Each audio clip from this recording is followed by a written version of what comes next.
पल्ली कवि नंदकिशोर बलଙ୍କ भाषारे আজি जे मुकुटधारी काली से दांड भिकारी हेले तुरे कृषक भाई सबुदिन रही अन्नदाने पाळु थाउ ए विशाल मही।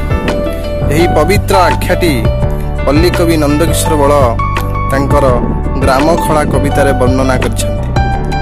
আজি जे मुकुटधारी काली से दांड भिकारी जे समयर चक्रे समयर स्रोतरे मनुष्यर परिवर्तन घटुवा समय स्थितिर परिवर्तन घटी थाए, आस्थार परिवर्तन घटी थाए, से भली भाव समाजर परिवर्तन घटी थाए। सही परिवर्तन रे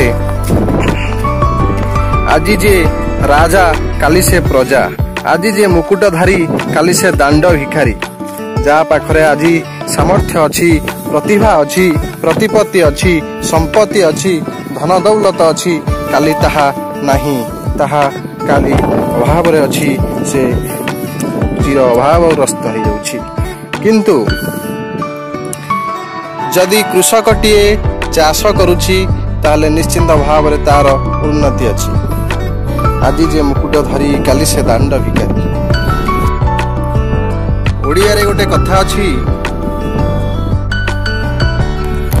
ओडिया रे गोटे कथा अछि, चाकिरी पैसा 4 दिन भाई कलकत्ता पैसा मासे, हीरो मुंडे चषा माटी नदी देले, हीरो मुंडे चषा माटी नदी देले, खाउथी बसी बरसे।